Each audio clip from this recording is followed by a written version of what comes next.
softly fallen asleep. Hours later, she had awakened to the sound of horse tackle outside her narrow window and whispered voices in the hall. And now, Eilidh leaned forward, nearly pressing her face to the glass. Reverend Gillespie and his wife finished settling themselves into the carriage. A footman shut the door and then climbed up beside the coachman. Eilidh watched the carriage until it disappeared down the rough lane. So, now what? She was abandoned, in a castle, in northern Scotland, with no money. And her supposed friends, some of the few she could claim, had just forsaken her. A freezing chill, void of warmth and hope, seized her mind. A blank nothingness. Instead of shivering it away, Eilidh welcomed the numbness. It was a long-time companion.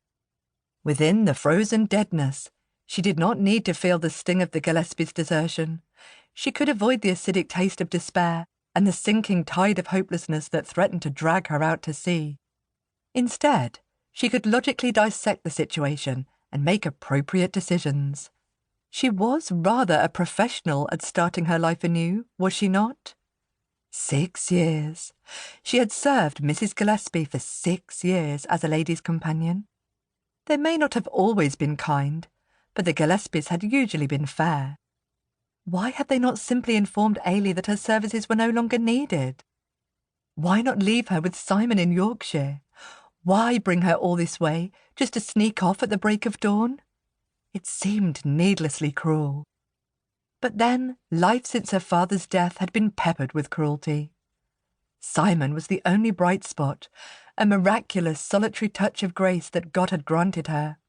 She could almost hear his soothing voice in her ear, telling her that she was safe, that all would be well, that if she needed a place to fall, he would catch her. She simply needed to return to him. After 6 years of suffering the repercussions of actions she could not remember, she was ready to move on, to finally progress beyond her guilt and anger and horror, to take Simon's steady hand in hers and race into their bright future together, arms wide. Eilidh hugged her elbows, the chill in her chest spreading, causing her fingers to tingle and buzz.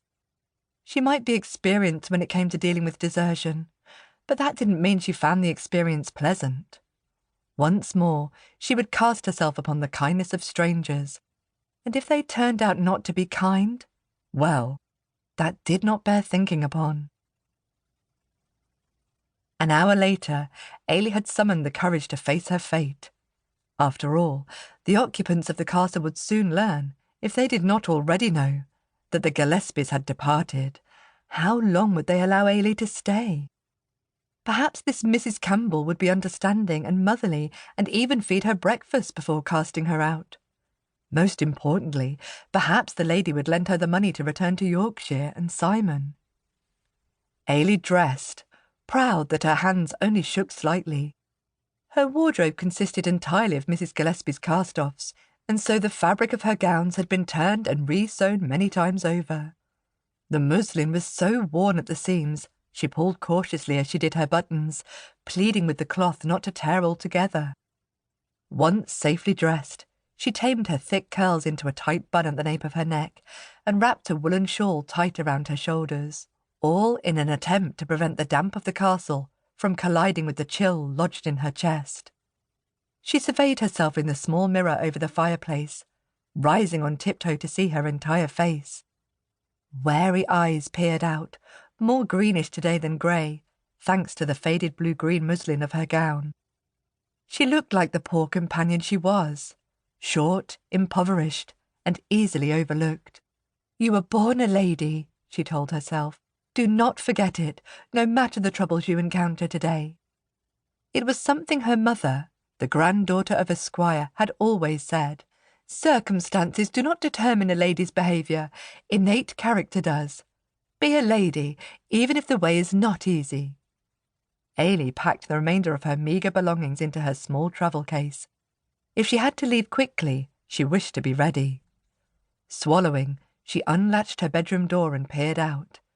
Her bedchamber was one of two off a small hallway. She walked to the narrow spiral staircase at one end, a window there lighting her way.